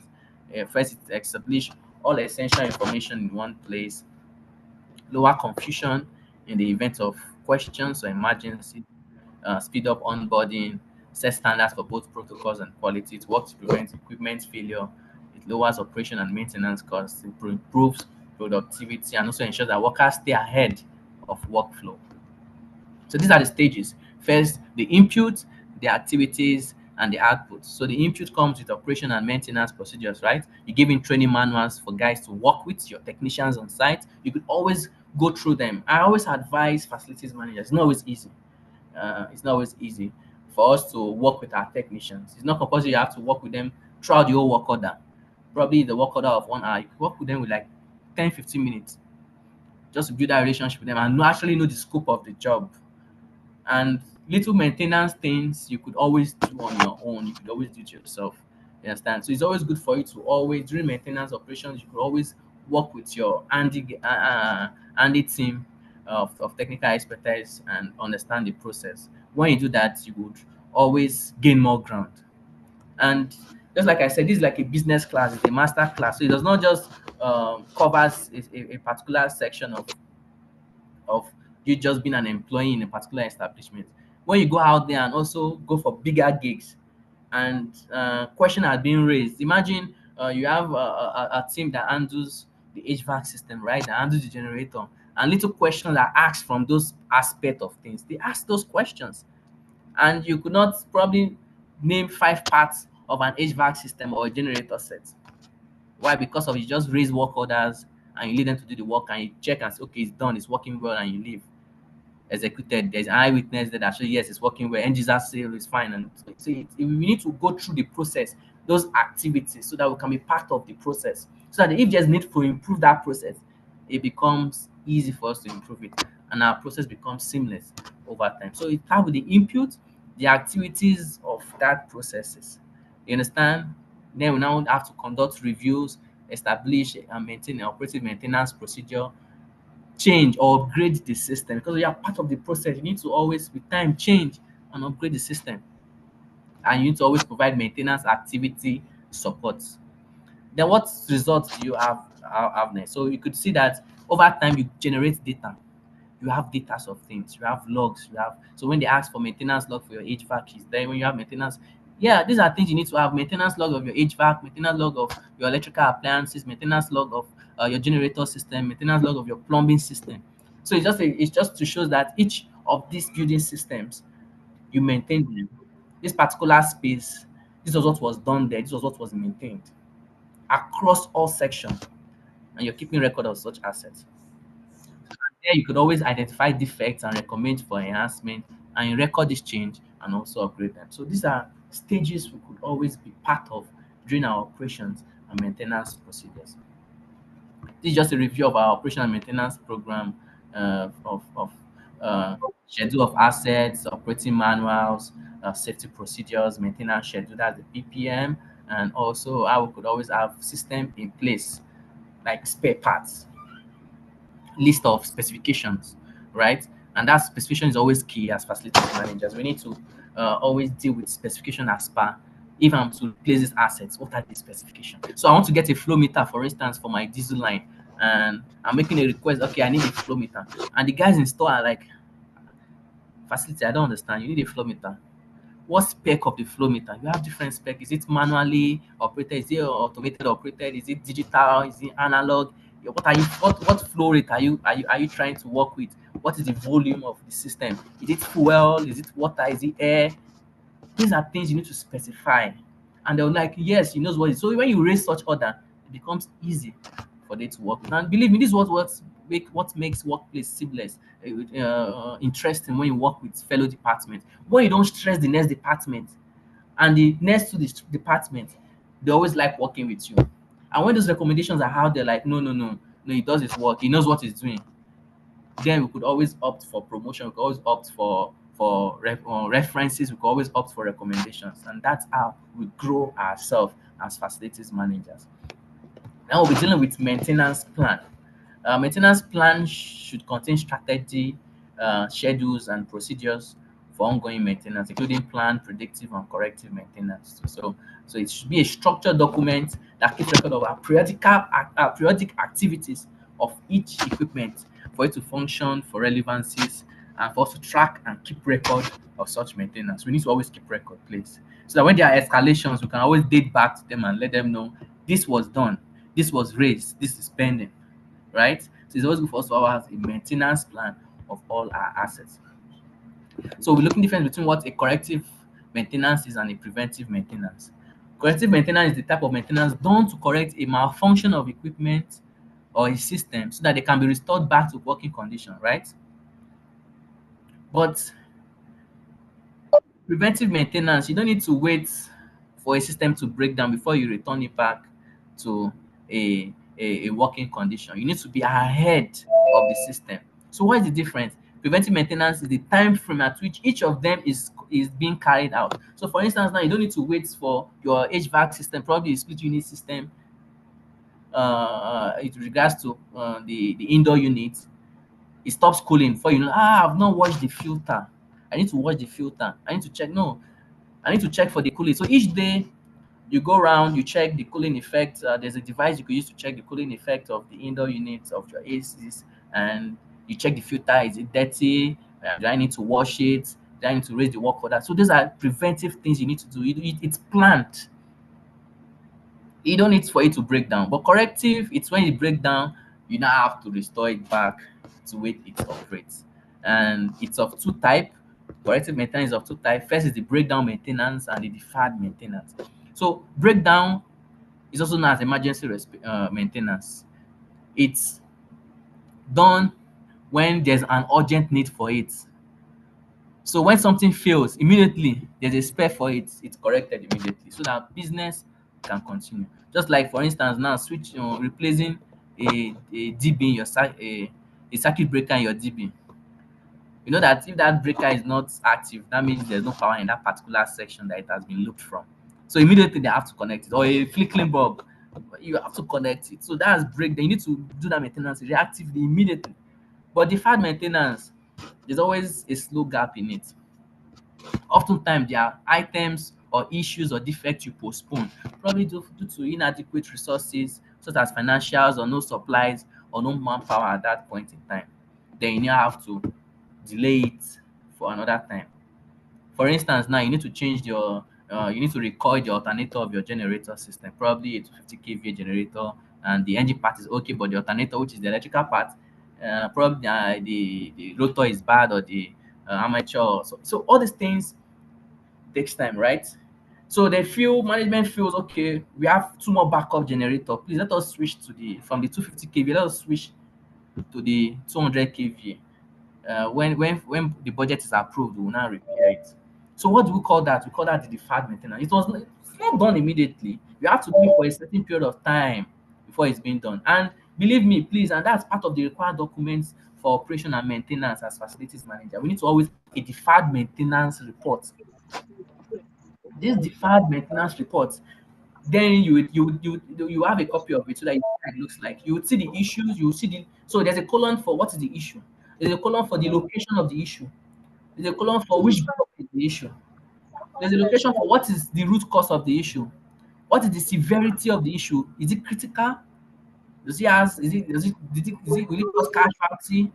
You need to now have okay, what time did this issue occur? Is it today, that's today's date, or yesterday's date? Then another calling of status. So you would not delete anything in the department. And so LGO issue on your site from day one, you always keep on recording it there. So the last columns will now be showing at the upper side, to be showing dates. So if the issue occurred on Friday, right? So you know that okay, from Friday, pending. Then today they approved the money, right? For the funds for it to get done. Then you've called the vendor, you've negotiated, they've approved it, they've paid him, he has mobilized to site. You can now say, okay, ongoing. Then probably tomorrow is the agreed date for him to commence job. When tomorrow reaches, you probably still put ongoing. Then after job completion, the next day, completed or done. That's how it works. So that there'll be record of when the job started, when there was issue, the date it started, pending status, ongoing status, or done status. Then you could now make it more okay with the red for pending, ongoing for probably the amber color. Then you could now paint the done for green. That's paint green for the done. So these are things you could use to beautify your deferred maintenance system. It's always key, and that's IT. So that's the difference between breakdown maintenance and deferred maintenance. So we have the maintenance plan, right? First, things that needs to be there. Well, troubleshooting instructions, maintenance task description, identification of spare parts, storage requirements, maintenance schedule, inspection schedule, warranty information. So you need to know, okay, when is my warranty expiring? So if I'm to having six, if I have six servicing credits for my generator system, probably a 250 kVA, and I've done 4 credits. Please, after the fourth one, you need to send a mail to the OEM that they need to renew that contract so that you can send to your management for they to approve. So on the fifth credit, after it has been done, probably the contract is available, you send it for approval so that immediately the six credits is being used, you know that you have a new set of contracts for you to continue. So it keeps a track record of that maintenance being done. So it's part of the document I'll be sharing. You would see how a generator maintenance plan looks like, which is always effective. Either it is being installed, inspection, or when it's being serviced. Activity during inspection, you highlight the activity during servicing, you highlight. Because we know that every servicing there's always six servicing. Right? Out of this six servicing, the OEM will always say, I change the air filter twice. So there should be record of when they change the air filter. So at times they could only change it once and no record of the second one, and you know that you have to renew it, and that's a loss. So it's always good to itemize every action done during maintenance activity. Every action that's done, you need to always highlight it, and there should be a checklist too for your maintenance. There should always be a checklist for that. So these are corrective maintenance repair requirements. Be aware of a detect malfunction in the system, localize the defects to a specific equipment within the system, diagnose the issue of a particular component with the system, repair or replace the faulty parts or item in the equipment, align and calibrate the repaired or new part in the relation to the system. Clean. Housekeeping is very important in operations and maintenance of the system, and validates the performance. So that's why I say that as facilities manager, the narrative is changing. Yes, there are technicians on site, there are handy guys on site, but you need to be aware of how that process works, so that when you need to defend yourself, when there are escalations, when you need to improve yourself, it'll be easy for you to itemize such and be able to interact with stakeholders. Then they actually know that yes, he or she knows what he or she is. So it's always good for us to always follow the due process. And this is a basic way of we troubleshooting when an asset is down. You understand? You don't just troubleshoot at all angle. You need to really troubleshoot what really is the cause. You need to think and see how we can actively um, find solution at that point in time. So operation and maintenance task performance refers to the process of evaluating how well routine maintenance tasks are being carried out within an operating system, analyzing the effectiveness of these tasks, identifying areas for improvement, and optimizing equipment lifespan. So it's just checking performance of our operating and maintenance tasks. If there are loopholes, if there are issues, we could always find a way to improve the system. And this is always important in our corrective actions. So we'll be quickly looking at decommissioning and disposal. Uh, Comprehensive assessment of equipment condition involves a thorough evaluation of an asset's current state by performing visual checks, functional checks, performance measurement, maintenance review, safety protocol, signs of wear and tear, and potential failure status. This asset is used to determine the need for maintenance strategy or repair sequence for continuous availability. So it's just for you to assess that asset, the equipment, the condition of that equipment, right? Check for physical things, the maintenance review, the report, and all. These are what you need to check. And also review of assessment report. This just still when we want to make a report, things we need to put: equipment identification. If there's a tag on that equipment, you highlight this is the tag, the location of that asset, the visual inspection, comment on how the asset looks like, the functional assessment, is it working well, is it in good condition, is there probably a mechanical issue, electrical issue, the performance of that system, the maintenance and service history. Has that system ever been maintained before? What are the issues? This generator system of that we always have in this particular 250 kV, we have like three on site. This 250 kVA, what's the maintenance record of it? Has it been top overhauled before, or complete overhauled before? Even most importantly, picture, photo evidence of how the asset looks like is good. All these things are things we need to put in our report assessment when evaluating the system. So this is just an illustrative cost benefit analysis. Either I should repair or replace an asset. So, if, for instance, now if I'm to if an asset is down and there are choices of me repairing or replacing such assets, what are the things I need to consider? And that's what here is just analyzing for us to understand. So, um, this chart, more like a block chart, and it has on the y-axis the repair cost and also the equipment age on the x-axis. It's just showing uh, a visualization of how we should think if an asset is shut down, right? Should we repair it? Should we replace it? So these are not fixed to a particular cost or age because of it depends on what you find on our site. It depends on the current value of such assets, and that's why what we can see from this graph, it shows how proactive we are on site. So if an asset is just like, for instance, now just a simple one which we're used to, we just like the mobile. I know that brands like Samsung, it's always costly to change the screen, right? And many Samsung phones are always useless at home, even though when it's a new one. So and you purchase of probably 250,000, and they are saying you need to change the screen of 170,000. You just have to just leave because of why? Because of the repair costs is higher than even the usefulness of the phone as per the lifeline you've even used it. So there are some costs you need to consider, which you'll be looking at. Either what is the best option? Should I repair or I should replace? Below there's a formula I had to do. You could see choosing the best option either to repair or replace. So if the cost of repair is significantly less than the cost of replacement, especially if the asset is relatively new or old value, then I can repair because of why the repair cost is less than the cost uh, of replacement. But if the cost of repair is high and the item is outdated, then the issue is critical. Then it's just best for me to just replace those assets. So these are the form of factors you need to consider: age of the asset, severity or status of the issue, availability of spare parts, future needs, environmental impact. So you need to really think: should I repair? Should I replace? You need to give analysis of this information. So asset retirement stages, it's very important. We need to always document any asset that retires when we dispose them and when we get a new one.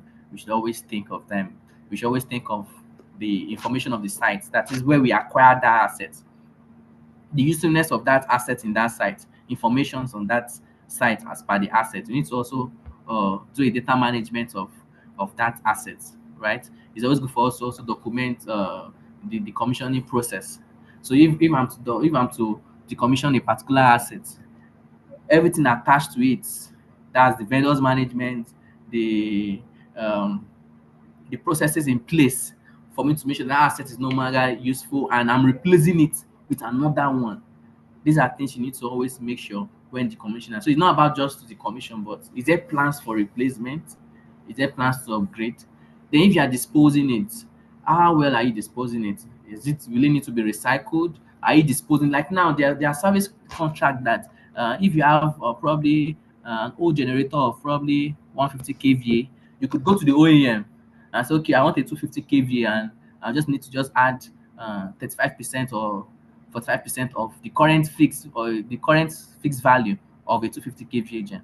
So these are the processes you need to think for you to return an asset. Then you need to document and have a comprehensive account of such processes throughout the asset retirement stage on our site. So the conclusion is just a summary of what we've all learned, and it's a bit bulky. I had to go through each of the slides because it's always tiring. Believe me, for you to go through almost on your own, for you to go through almost, for instance, 50 pages slide. Believe me, it's always time, but it's always best to go through it together so that you could always take note of your questions, and it's more better for us to discuss together in class like this, and different ideas will always come up, solutions as we discuss together. So that's just it.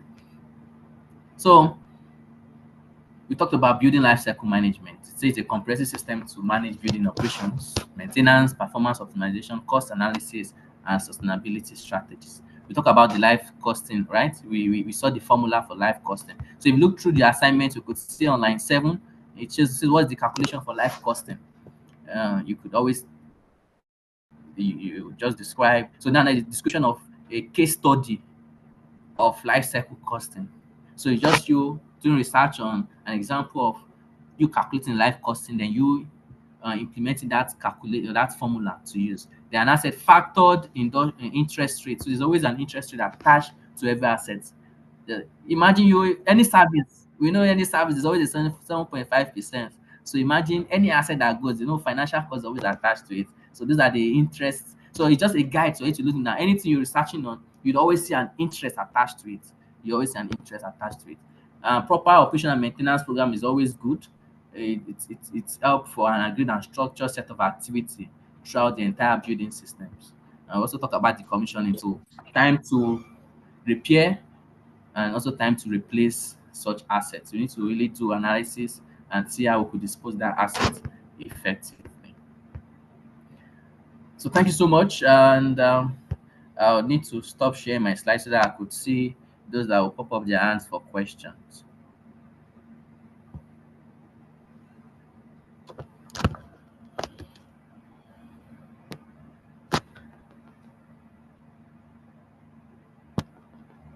Okay, so I've stopped sharing. Okay, so I'm seeing Adeyinka Adeniyi, please kindly unmute and ask your question.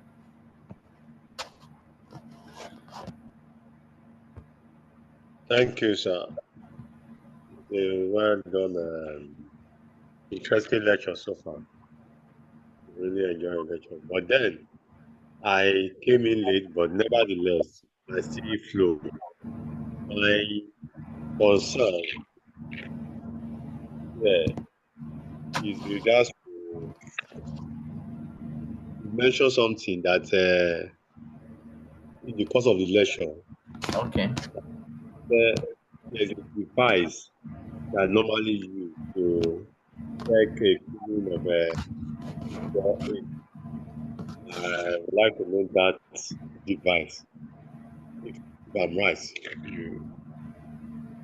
Okay, to Can you check say the cooling of the AC.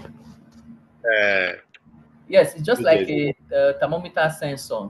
You could always check any store, or you could always Google it. I actually don't have a particular brand, but it's like a thermometer sensor. You just have to just place it in front of the AC, and it shows the, the temperature reading of that AC. It's always different from the reading. No, the reading you see on your AC, the indoor unit. Most times, always the ambient temperature of that particular space. It cools below that. Yes, so you would always see it more reduced. So you could probably see probably you could always see 10 degree Celsius. It depends. So that is always showing the temperature of the ambient temperature of that particular space. When you see 24, 16, and all that, it's just showing the ambient temperature. But if you release that thermometer, it shows the exact temperature that HVAC is emitting. okay? Yes. All right, sir. Secondly, the question I would have asked, but then you said you will send us the template. I wanted to Yes, ask that. yes. Yeah, you surely get it. Yes, please. Yeah, you surely get it. It's okay, sir. Thank you. All right, thanks so Thank you. much. Yeah. Yes, Mr. Peter. Yes, sir. Good evening. Yeah, good evening, boss. Yeah, thank you for your lecture. Okay, so the templates, I wasn't request for that too, but thank you for you have agreed to share. Yes. Then on the maintenance part that you were discussing, we are talking of a breakdown and defect. Either is my network or something. I didn't get your explanation on defect very well. So if you can share more lights on defect under Okay. maintenance. Okay. Okay. We're talking about maintenance. That's corrective maintenance. Either uh deferred maintenance. Yes, deferred maintenance. I think that's what your question is. Deferred maintenance. Yes, Yeah, deferred, it's a yeah. report. It's always a report. Deferred maintenance is a maintenance that it's not breakdown because of that issue has been postponed to another time, either due to financial or no vendor to supply material or no technician on site to get it done. So what happens is that you always document any defect on site, any maintenance job on site. It's always documented. So that when it extends to the next day, there could be record of it's still pending. So it always shows pending or done or ongoing, depending on the status of the job. So that's what the deferred maintenance is. It's still pending. It's like a backlog of maintenance activity that's yet to be done. Backlogs in terms of it's still pending, and probably to different reasons. So it's always good for us to always document those maintenance that is still pending. Please always document. When you document them and it's sent to the next day, it becomes a deferred maintenance. But any maintenance that you do immediately is a breakdown maintenance because you are doing it immediately to rectify the problem. So you see a sample of a deferred maintenance report, and you could always integrate it inside. All right, thank you. All right, Chief. Okay, I just saw a message on the group saying I was too fast. Oh, so sorry for that. So sorry for that. But the slide explains more. Yes, I had to do it probably in an explanatory way that when you read it, you would also understand more from it with pictures. So, but I just need to just cover all the slide. I don't like skipping slides because there's some information that would make me want to relate real-time experience and how you could also apply it on your site. So sorry for that. But should you have any questions, please always feel free to ask. I'm still available. We still have a couple of 1 minute and some few seconds to go.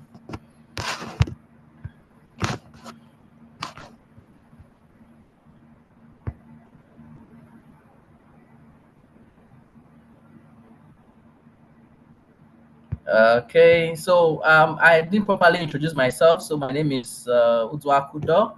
I'm also a facility management practitioner, just like every one of us. I have vast experience in operation maintenance projects, fire safety. I currently have CSC registered company in fire safety engineering and also facility management too, with regards to maintenance. And it's always good for us to always expand our network, our reach. Most importantly, is to occasions like this we network so that we could have real-time process document. Believe me, what saves our work are process documents, and I'm always available to share process and always have this development spirit to always develop your own document. So improve anyone shared to suit your site. Anyone you're having issue with, I think there are some I did on fleets from my facility management. Also, I think that's pending. I think I'll need to share that on Fleet, the one I did on Fleet, so that you could have that. So always develop documents because it makes your work easy. You would always have things to lay back on to make decisions and all. And situations. Okay, yeah, Mr. Samuel, please. Yeah, can you unmute yourself and speak? Okay. I thought you said you want to share a document on the Yeah. Miracle will share, please. Don't worry. Miracle will share all with you.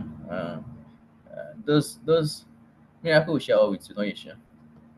All right, thank you. Yeah. No problem. No problem. Okay, so should there not be any question? I really appreciate everyone. It's a real big pleasure. We had a physical class on Saturday, and um, it's also a great privilege to also have the virtual class to meet everyone on this platform. So thank you so much. Thank you so much. So we hope to meet someday soon. Most of my social network is always on LinkedIn. I run away from other social platforms, but you can always reach me out on LinkedIn, Udwakudo, and um, you could always trace me. I work with New Central, and I also manage my own side also some business. So I know we'll always meet one day, someday, virtually or physical too. So thank you so much. I don't know if there's any other question. We could just wrap up the class so that we can continue with our activity. I know some are still at work and are probably about to go home. All right. Thank you very much, Mr. Odwa. Yeah, All right, thank you very We much. had a wonderful class. Thank you. But I wanted to say something to Sister Miracle. Yeah, I'm listening. I'm with you. There are so many paper. There are so many things that they said they wanted to share with us. We didn't see any of them. All the facilitators that are speaking with us, they said they will share. We didn't see any of it. Yeah, they actually did not share with me, but Mr. Odwa already shared with me for his own, so I'm going to share with him. It's true. The last speaker is very right. Please, we are expecting it. We need it. Thank you. Yeah, I'll share it with you. All right, thank you very much. All right, Miracle, I have a question also. Okay. Yeah, sorry. Miracle, what is the days, the number of days? How long does it take to upload maybe our class session onto the portal? Because if I say after this class now, I will go to the portal and do the assessment, I might see the post from a previous year and not ours. So is there a time frame? Because for those of us that want to be a little bit on time, I found out that there's some materials on the portal that do not tally with the class that we had. Thank you. Yeah. The issue there is that it depends on when the facilitator gives me the slide. That is not be able to upload it. But right now, I already uploaded this for this class. So when you go to the portal, you'll be able to see it. Hello, Also, another one. Miracle, you have question. Another one about the last class that we did. The facility didn't finish it up with us. So yes, how about we saw your message, but I didn't understand it so much. So are we going to do half, or we wait until we finish and we do all of them together? Please, can you have to wait until when you complete the class before you can do the assessment. All right, thank you. All right, thank you very much, sir. Please. Yes, the assessment does so far. Have they been graded? Because when I look at it, I only saw one. What is happening? It is being graded, sir. No, but it's only one I saw. Not only one, but it's being graded actually. But yeah, okay, it's has not been just one shared at a time. Yeah. Okay. It's only two I saw on my portal that was graded. Only two. Yeah, it's one at a time. It's being graded, sir. So you don't have anything to worry about it. Okay. All right. Thank you very much, everyone. Sir, I can hear you. Okay. I also want to confirm on the platform, is there nowhere we can check our assessment? That is graded. Is it the assessment question or what? Which of them? No, the one submitted. To submit. That's all we have. Question. That is graded. So it's some of the graded one, some of the graded two. So that is graded. He's trying to ask, how can you, maybe it doesn't. How can you check it? Okay, just chat me up, so I will send a video to you, and now you can check it. Is that okay by you, sir? Okay, because Strong, we've submitted it for quite some weeks now. So yesterday I wanted to read back and check what I've sent earlier, but I couldn't see it on the platform. Okay. Just send me a message so I can put you through. All right, thank you. All right, thank you very much, sir. All right, thank you everyone for this wonderful class. All right, do have a nice day. Not to connect with the person directly. How do you network with the person in a way that outside the Connect platform, you can continually grow and evolve?